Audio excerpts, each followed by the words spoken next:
Alors, coucou, j'espère que vous allez bien, que vous passez une agréable journée. Excusez-moi, je bafouille, mais c'est parce que je suis contente de vous retrouver, moi du coup. Alors, aujourd'hui, donc, on va regarder ce qui se trouve dans la petite enveloppe. On est donc le 3 décembre, on est au 3e jour de l'Avent. Et tout de suite, donc, sans tarder, on va regarder le message. Alors, je vous spoil pas. Bim. On a parfum de souvenirs. Le parfum des souvenirs. J'aime énormément le parfum à la violette qui me rappelle énormément de souvenirs d'enfance. En effet, il n'y avait pas de meilleur goût que les bonbons à la violette que je m'empressais de mettre dans leur caddie quand mes grands-parents faisaient leurs courses. Je prends encore ces bonbons, bien sûr. Ce n'est plus la même marque, mais ils ont toujours le même goût. En parallèle, j'aime tellement les chants magiques des petits oiseaux. Ils sont si petits, me suis-je dit l'autre jour. Et je me suis fait la réflexion.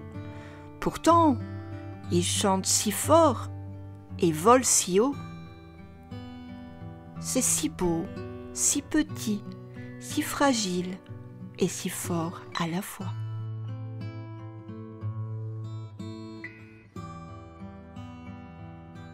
Alors les amis, j'espère que le message vous a été agréable. Vous voyez, dans mes messages, je parle de moi forcément, je parle de plein de choses. Je suis sûre que grâce à ça, ça va éveiller en vous des moments de souvenirs, etc. Et je pense que c'est plutôt sympa. Alors, donc, on va regarder la carte guidance du jour, les amis. Alors, qu'en est-il? Je ne sais pas si vous l'avez, celui-là, mais est-ce que vous reconnaissez le dos? Eh bien oui, c'est l'oracle du cœur innocent de Scott Alexander King. Voilà. Alors cet oracle, je l'aime d'amour. Il est trop beau. Et on va regarder. Eh bien, on a ici le puits au souhait. Le puits au souhait. Eh oui. Alors, donc, le puits au souhait, est-ce que vous avez des souhaits à demander? Est-ce qu'il y a des choses que vous avez envie de voir se concrétiser dans votre vie, et spécialement aujourd'hui? Dites-moi tout en commentaire si ça ne vous dérange pas d'en parler. Mais en attendant, on va quand même regarder le petit message ensemble. Alors,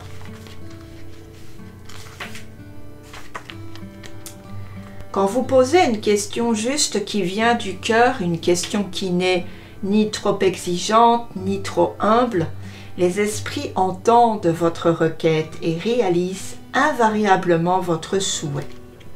Au cœur de notre village se trouve un puits magique, si vieux qu'il est tout déformé et tordu. Selon la légende, il se dressait autrefois fier et solide, avec ses piquets droits comme des i et son socle en pierre inébranlable. Un jour, une petite fille du village disparut et sa mère vint s'asseoir sur sa margelle pour supplier l'esprit du puits de lui ramener son enfant, car c'est le dernier endroit où elle avait été aperçue. Et devinez ce qui est arrivé. 2 semaines plus tard, la fillette réapparut, mais curieusement, elle avait oublié son nom et l'endroit où elle était allée. Les anciens du village décidèrent qu'elle avait été enlevée par les fées qui l'avaient emmenée dans leur pays magique. Depuis ce jour, tout le monde au village s'est à un moment ou un autre rendu au puits pour offrir une prière et demander un conseil, une aide ou une guérison.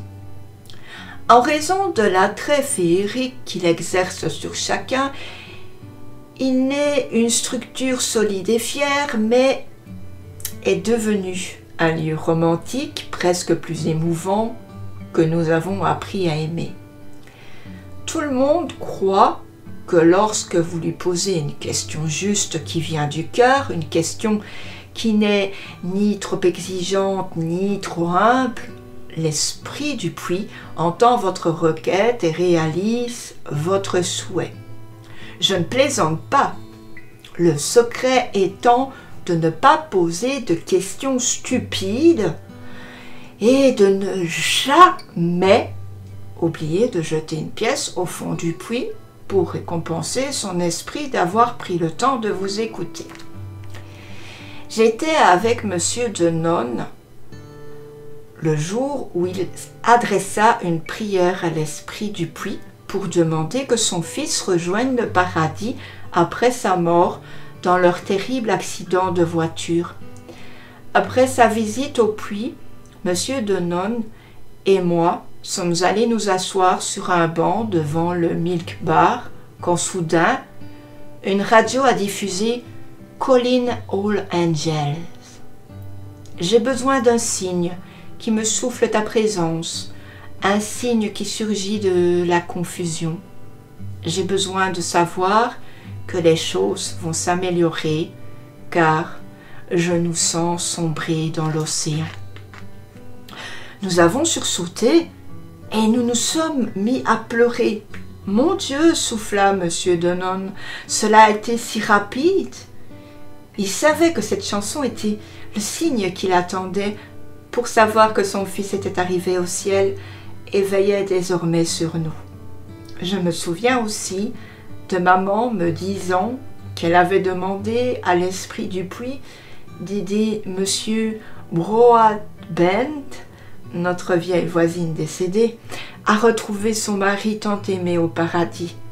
De belles colombes blanches étaient alors apparues dans notre jardin, comme si Madame Broadbent les avait envoyées pour rassurer maman et lui dire qu'elle avait retrouvé son mari.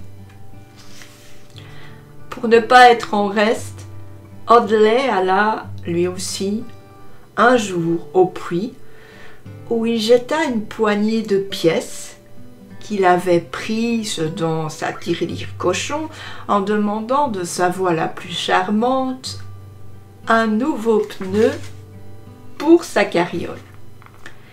L'ancien, m'expliqua-t-il, avait besoin d'une nouvelle chambre à air et sans pneu, nous ne pourrions plus aller cueillir des champignons ou ramasser du bois pour faire le feu. Et devinez ce qu'Audley a eu pour son anniversaire? Un nouveau pneu, comme par miracle. Et voici donc les réflexions. Lorsque nous créons un espace sacré par le pouvoir de la prière et du lien, les forces de la nature nous répondent. Pour que la loi de l'attraction travaille en notre faveur, il nous suffit de croire que ce que nous attendons est déjà arrivé. Lorsque nous ouvrons notre cœur au pouvoir de la prière, l'univers devient soudain plus accessible. Tout ce que nous imaginons en dehors de notre monde se révèle soudain à portée de notre main. Lorsque nous sommes reconnaissants de ce que nous possédons déjà, ce que nous désirons devient plus accessible. Et lorsque nous nous autorisons à éprouver de la peine pour ce que nous avons perdu, cette dernière rend la perte plus facile à supporter. Voilà les amis, j'espère en tout cas que ce petit message vous a fait beaucoup de bien. En tout cas, c'était très beau. J'aime beaucoup cet oracle, il est magnifique. Franchement, si vous voulez un oracle qui vous fasse pleurer, qui vous fasse rêver, qui vous fasse sourire et rire, prenez celui-là, il est génial. Voilà les amis, eh bien écoutez, je vous laisse et je vous retrouve donc demain pour un nouveau jour du calendrier de l'Avent. Prenez bien soin de vous.